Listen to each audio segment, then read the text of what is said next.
Hello everyone, मैं मनोज मौर्य आपका फिर से स्वागत करता हूँ मेरे चैनल पे। फ्रेंड्स, हम कर रहे हैं लेक्चर सीरीज क्लास 9th की मैथमेटिक्स की। तो अभी तक हम कर चुके हैं chapter 1 that is number system.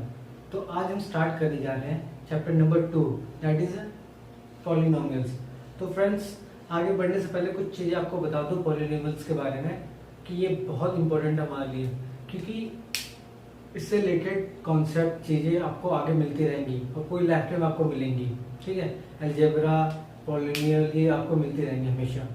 तो इसको समझना, इसके बेसिक्स को समझना बहुत इंपॉर्टेंट है, क्योंकि ये हाई क्लास में मिलेंगे आपको। ठीक है, आप प्रिपरेशन करने जाओगे कॉम्पिटिटिव एग्जाम का, वहाँ पे क्वेश्चन आते हैं, तो आप इससे कहीं बच नहीं सकते। तो बेहतर यही होगा कि हम यहाँ इसको अच्छे से करेंगे। दूसरी बात, एप्लीकेशन को हम समझेंगे कहाँ यूज़ होता है, कि आप जैसे कि 12th पास करेंगे तो अलग अलग स्ट्रीम लेंगे, तो वहाँ पे कहाँ कैसे यूज़ होता है तो वो हम समझेंगे। इसको प्रैक्टिकल इम्प्लीमेंटेशन समझेंगे। तो थोड़ा सा ओवरव्यू दूंगा आपको मैं कि एक्चुअली ये कहाँ यूज़ होता है, इसका एप्लीकेशन कहाँ है। ठीक है, देखिए, mathematics overall about the application and practical. ठीक है, तो ये जानना बहुत ज़रूरी है कि और लोगों की तरह हमें ऐसे नहीं पढ़ना है सिर्फ मैथमेटिक्स पढ़ना है। मैथमेटिक्स को समझ के पढ़ना है कि इसका यूज़ कहाँ होने वाला है, जो टॉपिक पढ़ रहे हैं उसका यूज़ क्या हमारी रियल लाइफ में। ठीक है, तो चलिए स्टार्ट करते हैं without any delay. Let get started. Start करते हैं सबसे पहले बेसिक से। देखिए, हमें पता होना चाहिए कि कांस्टेंट क्या होता है, वेरिएबल्स क्या होते हैं।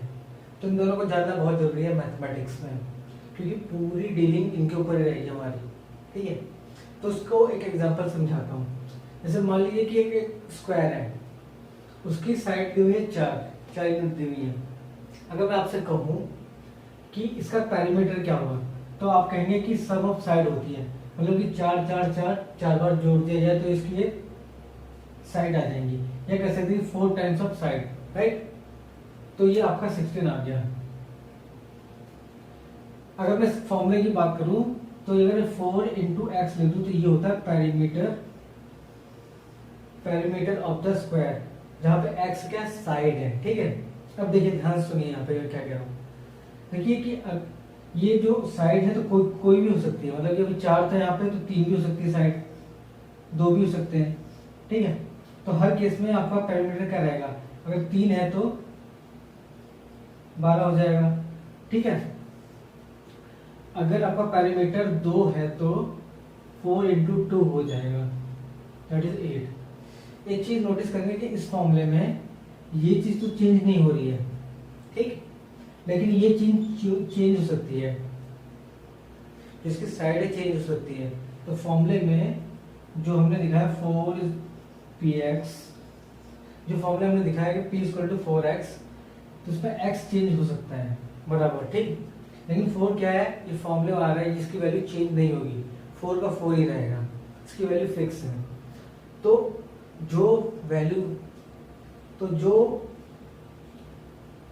जिसकी वैल्यू चेंज हो उसको हम वेरिएबल कहते हैं। ठीक है, whose वैल्यू चेंजेस, जिसकी वैल्यू चेंज होती है उसे वेरिएबल कहते हैं, और जिसकी वैल्यू चेंज ना हो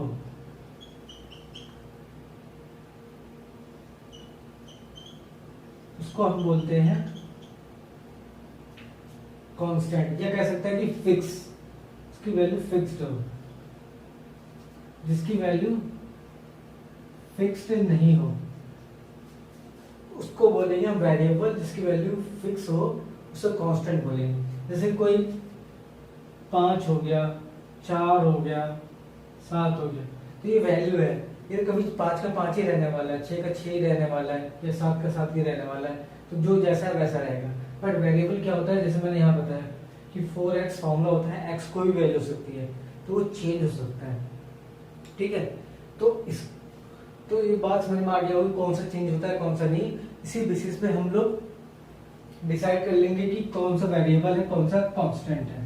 ठीक, तो जल्दी हम जो दिखाते हैं हमारी बुक में, इसको दिखाने के लिए x या y या z या m से भी कर सकते हैं, n से भी कर सकते हैं, डिपेंड करता है, आपको बस स्पेसिफाई करना पड़ेगा कि वेरिएबल है।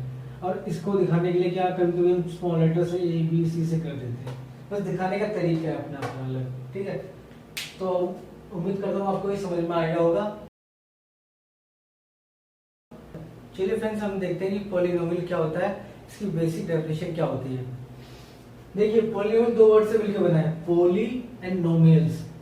पॉली मतलब होता है मैनी, मतलब बहुत सारे, और नोमियल्स मतलब टर्म्स, मतलब कि जो पॉलिनोमियल है इसमें बहुत सारे टर्म्स होंगे। ठीक है, जैसे कि देखिए यहाँ पे एक्स क्यूब है एक टर्म है, ये एक्स स्क्वायर वाली एक टर्म है, एक्स वाली एक टर्म है, और ये वन वाला टर्म है। तो ये बहुत सारे टर्म से मिलके बना है पॉलिनोमियल, इसलिए कहते हैं मैनी टर्म्स मतलब पॉलिनोमियल्स। ठीक है, और उसकी डेफिनेशन क्या है, an algebraic expression in which variable involve have only whole number as power. क्या कि ऐसा अलजेब्रिक एक्सप्रेशन है जिसमें कि वेरिएबल है, उसकी जो पावर है होल नंबर होती है। देखिए क्या मतलब, होल नंबर का मतलब हम जानते हैं कि 0 1 2 3 ये होता है। ठीक है, तो जो भी वेरिएबल है, मतलब वेरिएबल जैसे यहाँ पे देखिए एक्स है वेरिएबल, जो हमने बताया था कि वेरिएबल क्या होता है। यहाँ पे भी एक्स क्यूब है वेरिएबल, ठीक है, यहाँ पे एक्स है वेरिएबल, ठीक है, इसकी पावर है 3, राइट, जो कि होल नंबर है। यहाँ पे भी एक एक्स क्या है वेरिएबल है, इसकी पावर 2 है, जो कि होल नंबर है। यहाँ पे एक्स क्या है वेरिएबल, इसकी पावर है 1। यहाँ पे कोई एक्स है जहाँ पे मतलब इसको हम ऐसे लिख सकते हैं ना, ये भी तो एक्स है, इसकी पावर क्या है 0। 0 क्या है, एक होल नंबर है, मतलब कि जो टर्म्स है, टर्म्स में जो वेरिएबल होंगे उनकी जो पावर होगी होल नंबर होने चाहिए। ठीक है, तो यही होता है पॉलिनोमियल। चलिए देखते हैं कि इनमें से कौन सा पॉलिनोमियल है कौन सा नहीं है। ठीक है, तो पहले बात करते हैं, इसमें देखिए वेरिएबल लिखेंगे, वेरिएबल पावर 3 है जो कि होल नंबर है। ठीक है, एक्स ये भी होल नंबर है, इसकी पावर होल नंबर है, और जहाँ कुछ नहीं होता वहां 0 मान लेते हैं एक्स की पावर, तो इसमें सारे होल नंबर है, तो ये पॉलिनोमियल है। ठीक है, अब यहाँ की बात कर लेते हैं। अब देखिए यहाँ पे 2x है और ये 1/x है।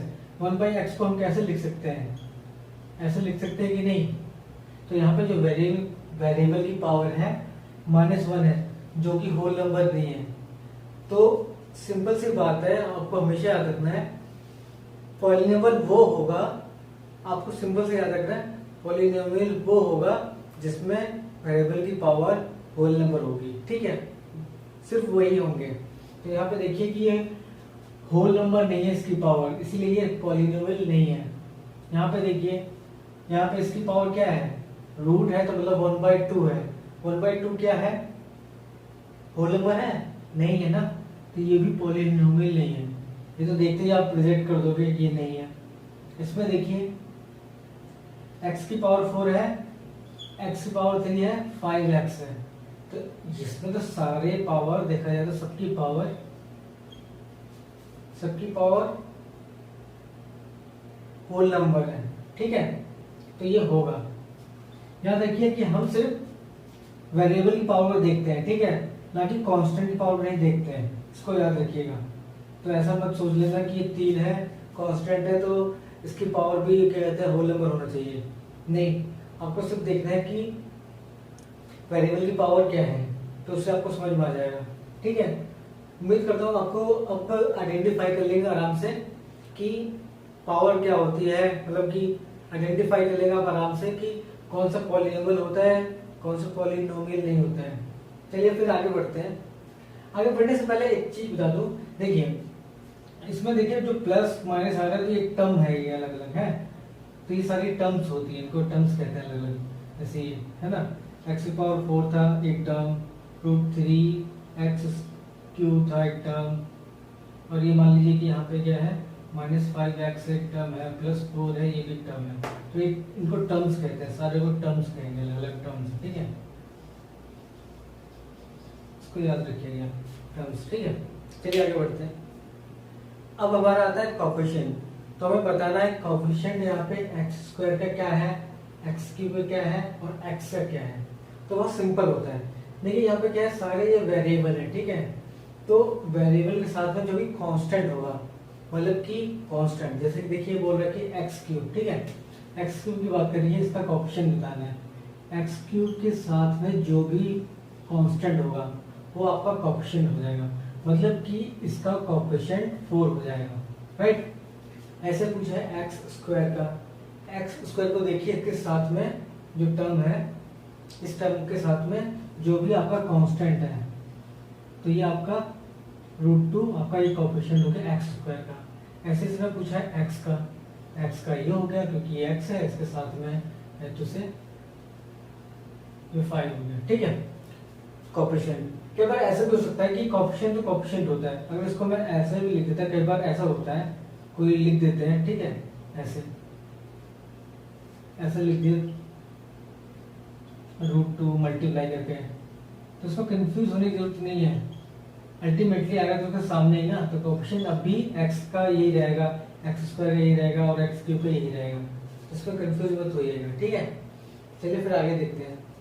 तो फ्रेंड्स पॉलिनोमियल को हम ऐसे भी दिखा सकते हैं, एक तरीका और है दिखाने का, जैसे देखिए ये है हमारी क्वाड्रेटिक इक्वेशन, क्योंकि इसकी पावर 2 है, तो उसको ऐसे दिखा सकते हैं P of x = 3x² + 5x + 2।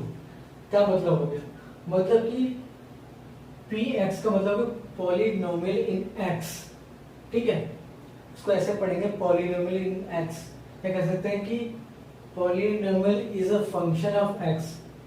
इसका क्या मतलब हो गया, मतलब कि ये इसका फंक्शन है, ये जो लेफ्ट वाली चीज है ना, ये बताती है कि जो ये पूरा है ये फंक्शन है x का, मतलब कि डिपेंडेंट है x पे, x का वेरिएबल पे।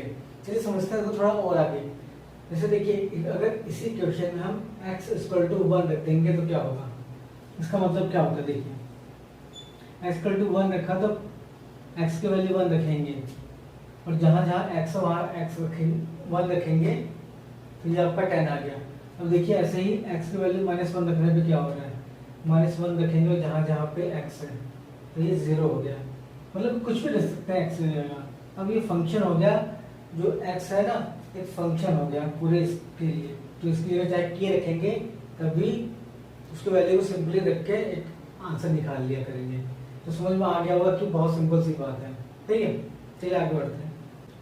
डिग्री ऑफ पॉलिनोमियल, तो ये क्या होता है, highest power of variable in polynomial is known as degree, मतलब कि जो भी वेरिएबल है आपके गिवन पॉलिनोमियल में, तो उसमें जो वेरिएबल होगा उसकी हाईएस्ट पावर को हम डिग्री कहते हैं। जैसे देखिए पहले में देखते हैं, यहाँ पे देखिए x की पावर 7 है क्योंकि ये वेरिएबल है, x की पावर 6 है, x की पावर 4 है, x की पावर 1 है, तो हाईएस्ट इसमें क्या है 7, तो इसकी डिग्री हो गई 7, ठीक है।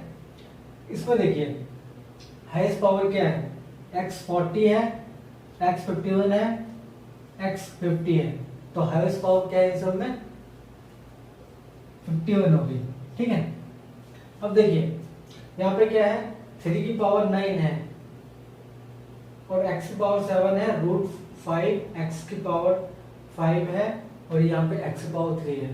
तो देखिए यहाँ से मैंने क्या कहा, वेरिएबल की पावर देखना है हमें, ना कि हमें कांस्टेंट की पावर नहीं देखना है क्या है, तो हमें इससे कोई मतलब नहीं है, हमें मतलब है वेरिएबल की पावर से, तभी हम डिग्री जान पाएंगे इस पॉलिनोमियल की, ठीक है। तो देखिए सबसे ज्यादा पावर 7 है, तो यहाँ पे हो गया आपका डिग्री आपकी 7 होगी, ठीक है। तो इस तरह से हम देखेंगे कि जिस भी वेरिएबल की पावर सबसे ज्यादा होगी पूरे पॉलिनोमियल में देखने के बाद, तो वही आपकी डिग्री हो जाएगी। चलिए फिर आगे बढ़ते हैं नेक्स्ट में। तो दोस्तों on the basis of degree polynomial को अलग अलग नाम से पुकारा जाता है, उनको बोला जाता है।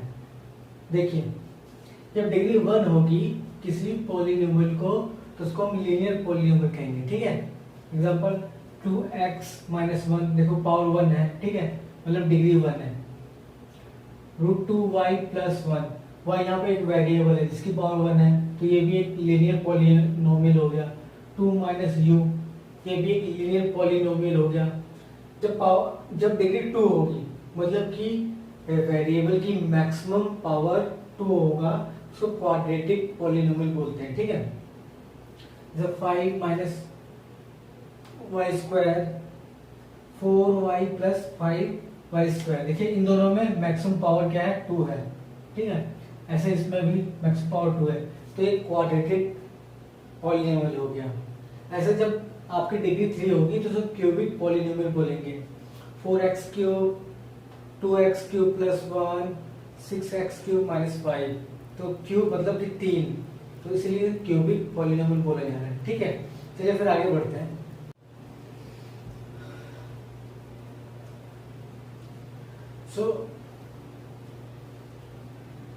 So now on the basis of terms used in polynomials, they are categorized like monomials, मतलब कि ऐसा पॉलिनोमियल, मतलब कि ऐसा पॉलिनोमियल जिसमें सिर्फ एक टर्म हो। ठीक है, जैसे 2x हो गया, या फिर 2 ले लो, 5x स्क्वायर हो गया, तो सिर्फ एक टर्म्स आ रहे हैं सब में, देखिए आप। ठीक है, ऐसे बायनोमियल्स, ऐसे बायनोमियल्स हो गया, इसमें क्या है कि दो टर्म्स होने चाहिए, x प्लस 1 √7x स्क्वायर 15, तो ये दोनों टर्म्स है। ऐसे ट्राइनोमियल्स में 3 टर्म्स होने चाहिए, देखिए x क्यूब, ये x स्क्वायर प्लस 5, ठीक है, 5x क्यूब प्लस 7x की पावर 5, एक टर्म, दो टर्म, तीन टर्म, एक टर्म, दो टर्म, तीन टर्म, तो इसलिए ट्राइनोमियल्स इसको। अब मैं आपको बताने जा रहा हूँ एक बहुत ही इंपॉर्टेंट कॉन्सेप्ट। देखिए, degree versus terms in polynomial, मतलब कि अगर कोई किसी पॉलिनोमियल की क्या डिग्री है उस हिसाब से उसमें मैक्सिमम टर्म, ठीक है, एट मोस्ट। देखिए मैक्सिमम टर्म्स कितने हो सकते हैं किसी भी पॉलिनोमियल में अगर गिवन डिग्री है तो यहाँ देखिए, if a polynomial having degree n, then it would have at most n plus 1 terms. At most, ना नोटिस करिएगा, at most का मतलब हो गया कि जितना बोला गया है उससे ज्यादा नहीं, उससे कम हो सकता है। मतलब कि देखिए, मैंने बोल दिया कि ये लीनियर पॉलिनोमियल है, ठीक है, तो इसकी डिग्री कितनी होगी, डिग्री बताइए, डिग्री कितनी है, इसकी डिग्री हिसाब से बात है 1, और मैं फॉर्म और इसके हिसाब से तो इसमें टर्म्स हो सकते हैं 1 प्लस 1 दैट इज 2, तो इसमें मैक्सिमम 2 टर्म्स हो सकते हैं, ये मैक्सिमम है। ठीक है, मैक्सिमम 2 टर्म्स हो सकते हैं, उससे ज्यादा नहीं, कम हो सकते हैं। मतलब कि जैसे यहाँ 2 टर्म्स हैं, x लिख दो तो 1 हो सकता है, मतलब कि अगर 2 लिखा है तो 1 हो सकता है, और 2 तो है ही, ये हो सकता है, लेकिन 2 से ज्यादा नहीं होगा। हम बात कर लेते हैं क्वाड्रेटिक इक्वेशन की। क्वाड्रेटिक इक्वेशन मतलब कि इसकी पावर 2 है, x square plus x minus 1, तो देखिए यहाँ पर डिग्री कितनी है, 2 है, डिग्री 2 है, और टर्म्स होंगे एक ज्यादा होंगे फॉर्मूले के हिसाब से, तो 3 टर्म्स मैक्सिमम हो सकते हैं। कभी भी आप देखिए जिसकी पावर 2 है, जिसकी डिग्री 2 है, उसके मैक्सिमम टर्म्स 3 होंगे। ऐसे ही अगर डिग्री 3 होगी किसी की तो मैक्सिमम टर्म्स 4 हो सकते हैं, उससे ज्यादा नहीं होंगे। इस चीज को हमेशा याद रखिएगा, डिग्री का और टर्म्स का रिलेशन पॉलिनोमियल में क्या होता है। ठीक है, चलिए आगे बढ़ते हैं। अब जैसे कि इस पर देखिए क्या पूछा है, find the value of following polynomial. देखिए इसमें क्या लिखा है, इसमें जो पॉलिनोमियल फंक्शन ऑफ x का है और हमें निकालना है इसकी वैल्यू x इक्वल टू 1 पे, तो सिंपल सी बात है, इसको रख देंगे x का 1 रखते चले जाएंगे।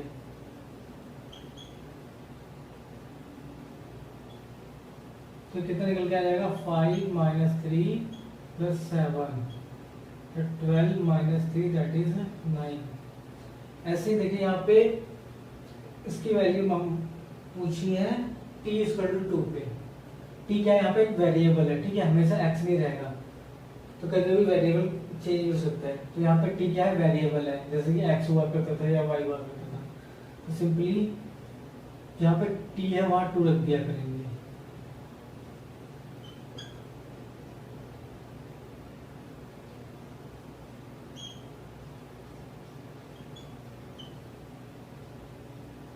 फोर 16, 5 into 8 -4 + 6, ये 64 हो गया, ये 40 हो गया और यहाँ पे 2 निकल के आ गया। तो कुल मिला के ये हो जाएगा, ये कर लेते हैं ना, 104 - 2 दैट इज 102 आ गया आंसर। ठीक है, तो सिंपल है ये सब करना। ठीक है, तो कर लेंगे। तो थोड़ा आगे बढ़ते हैं, इसे देखते हैं कि क्या कुछ निकल और सकता है यहाँ पे। अब बात करते हैं जीरो ऑफ पॉलिनोमियल। देखिए क्या होता है इस इक्वेशन में। देखिए ये है पॉलिनोमियल, ठीक है। तो इस पॉलिनोमियल की अगर वैल्यू हम 0 बना दें, लेट्स से कि अगर x की वैल्यू 1 रख दें, ठीक है, क्या होता है, ये 1 और ये यहाँ पे 1 रख दें तो कितना होगा, ये 1 - 2 + 1 दैट इज 0। तो इस पॉलिनोमियल की वैल्यू 0 आ गई, ठीक है, 1 रखने पे। ध्यान देखिए, इस पॉलिनोमियल की वैल्यू 0 आ गई, इसी को हम कहते हैं जीरो पॉलिनोमियल। और जिसके रखने पे 0 आई, मतलब 1 के रखने पे 0 आई, ठीक है, 1 के रखने पे 0 आई, तो इसको हम कहते हैं रूट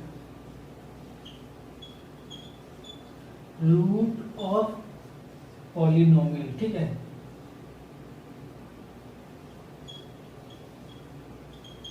आई रिपीट, अगर किसी वेरिएबल के, जो फंक्शन है x का, x की कोई वैल्यू रखने पे अगर इस पॉलिनोमियल की वैल्यू 0 आ जाए, ओवरऑल वैल्यू 0 आ जाए, उसको हम कहते हैं जीरो पॉलिनोमियल।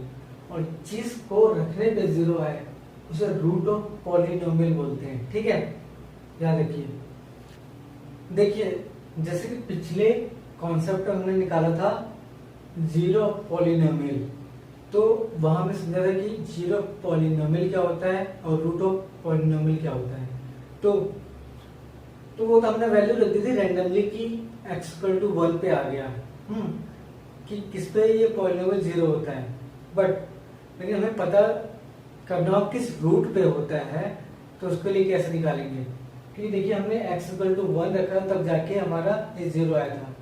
अभी हम वो काम उल्टा करते हैं, हम क्या करते हैं, px = 0 रखते हैं इस इक्वेशन में। ठीक है, तो इसकी वैल्यू जो x की आएगी वही इसका रूट होगा। देखिए कैसे 0 देंगे।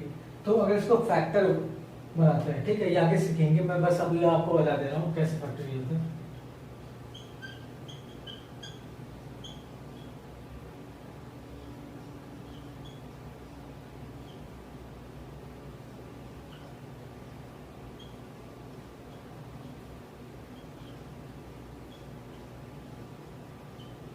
तो यहाँ से निकल कर आपकी x की वैल्यू 1 आ गई, मतलब कि आपका रूट 1 आ गया। तो मतलब सिंपल सी बात है, जो भी आपका पॉलिनोमियल है अगर उसको इक्वल टू 0 रखोगे फिर उससे इक्वेशन टाइप की बनेगी, उसको सॉल्व करोगे, जो x की वैल्यू आएगी तो वही आपका रूट हो जाएगा। मतलब कि अब देखिए हमें पहले जीरो ऑफ पॉलिनोमियल पता करना था, तो हम x की कौन सी वैल्यू रखते हैं एग्जैक्टली पता नहीं था, तो हिट था कि x = 1 पे आ गया। कई बार होता है कि क्वेश्चन चेंज होते, ठीक है, अब मान लीजिए कि 5x² होता, तब उस केस में क्या करते, जीरो पॉलिनोमियल निकालने के लिए, तो उस केस में प्रॉब्लम होती ना, तो तब क्या करते हैं, इसको 0 रखते हैं, फिर x की वैल्यू निकालते हैं। ठीक है, तो ये इसी को कहते हैं हम रूट। और रूट कैसे निकालते हैं ये हमें पता चल गया। बस px = 0 मतलब उस इक्वेशन को 0 के इक्वल रख देंगे, फिर फैक्टर्स बनेंगे जो आगे सीखेंगे, उसकी हेल्प से निकल जाएगा हमारा x मतलब कि हमारा रूट निकल गया पॉलिनोमियल का। ठीक है, तो क्लियर हो गया अभी जीरो ऑफ पॉलिनोमियल क्या होता है और रूट ऑफ पॉलिनोमियल क्या होता है। चलिए थोड़ा आगे बढ़ते हैं। तो अब चलिए 2 क्वेश्चन कर लेते हैं जीरो पॉलिनोमियल पे, उससे क्लियर हो जाएगा कि जीरो पॉलिनोमियल क्या होता है, रूट क्या होता है पॉलिनोमियल का। ठीक है, तो चलिए देखिए, पहले फर्स्ट क्वेश्चन में क्या लिखा है, check whether -2 and 2 are zeros of polynomial x + 2। मतलब कि हमें ये देखना है कि -2 और 2 में से कौन इस पॉलिनोमियल को जीरो बनाता है। ठीक है, मतलब कि ये आपको दिया हुआ है फंक्शन, पॉलिनोमियल दिया हुआ है आपको x+2। तो पहले -2 को रख के देखते हैं। -2 को रखेंगे तो ये तो जीरो आ गया, तो जीरो पॉलिनोमियल तो बनाता है ये तो बना रहा है भाई साहब। अब 2 को देखते हैं, ये तो 4 आ गया, मतलब कि ये जीरो पॉलिनोमियल नहीं बनाता है। बात क्लियर हो गई। अब सेकंड क्वेश्चन देखिए, find a zero polynomial px equal to 2x + 1। मतलब कि हमें फाइंड करना है वो वैल्यू जो इस पॉलिनोमियल को जीरो बनाती है। ध्यान दीजिए, पहले में क्या था कि वैल्यू दे रखी है दो में से कोई एक है जो पॉलिनोमियल को जीरो बनाती है। यहाँ पे क्या है कि वैल्यू नहीं दे रखी किस पॉलिनोमियल कौन जीरो बनाती है। हमें निकालना है कि उस वैल्यू को ही निकालना है कि जो उस पॉलिनोमियल को जीरो बनाती है। तो मैंने जैसा बताया था क्या करेंगे, px इक्वल टू मतलब कि zero, p of zero, that means 2x + 1 equal to zero, और यहाँ से 2x इक्वल टू -1, x की वैल्यू -1/2 हो गया। क्या मतलब है इन दोनों केस में, क्या फर्क है देखिए। पहले में क्या है कि जो x की वैल्यू है जो पॉलिनोमियल को जीरो बनाती है वो दी हुई है, मतलब कि इन दोनों में से कोई एक रूट है। लेकिन दूसरे में क्या है, आपको रूट निकालना है। नोटिस करिए मैं क्या कह रहा हूँ, एक में रूट दिया हुआ है, उससे इस पॉलिनोमियल को जीरो बनाना है, उसी को हम जीरो और पॉलिनोमियल बोलते हैं, जब पॉलिनोमियल पूरा जीरो हो जाए। ठीक है, और उसके बाद इसमें क्या दिया है कि वो रूट निकालना है जो इस पॉलिनोमियल को जीरो बना दे, मतलब वो वैल्यू, इसी वैल्यू को रूट कहते हैं इस पॉलिनोमियल का, या कह सकते हैं इस इक्वेशन का। आई होप ये क्लियर हो गया होगा। आगे आने वाले सेशन में आपको और क्लियर होगा रूट के बारे में। ठीक है, रूट बहुत इंपॉर्टेंट पार्ट है अलजेब्रा का और पॉलिनोमियल का। ठीक है, चलिए फिर आगे बढ़ते हैं। तो दोस्तों अभी तक हमने पढ़ लिया है बेसिक, अभी हमने बेसिक पढ़ लिया है पॉलिनोमियल का। तो नेक्स्ट क्लास में हम पढ़ेंगे रिमाइंडर थ्योरम क्या होता है, फैक्टराइजेशन पढ़ेंगे और अलजेब्रिक आइडेंटिटी पढ़ेंगे। तो ये तीनों चीज हम नेक्स्ट क्लास में पढ़ेंगे, उसका बाद चैप्टर ओवर हो जाएगा। तो मेन इसमें बेसिक था, आपने बेसिक समझ लिया, उसको अप्लाई कर लिया, कुछ क्वेश्चन मैं आपको बाद में दूंगा, उसको कर लिया, तो बाकी सब चीज़ें तो बहुत आसान है, आराम से हो जाएंगी। बस इसमें एक बार समझना है, बस न्यूमेरिकल करना है, बस ज़्यादा कुछ रह नहीं गया है। तो आज की क्लास में फिर इतना ही करते हैं जो कि हमने बेसिक कर लिया। फिर नेक्स्ट क्लास में बाकी की 3 चीज़ें करेंगे। तो उम्मीद करता हूँ आपको ये सेशन अच्छा लगा होगा, और अगर आपको अच्छा लगा तो please like and subscribe my channel and hit the bell icon so that you can get all the notification coming into your way. So thank you everyone to being with me. Thank you.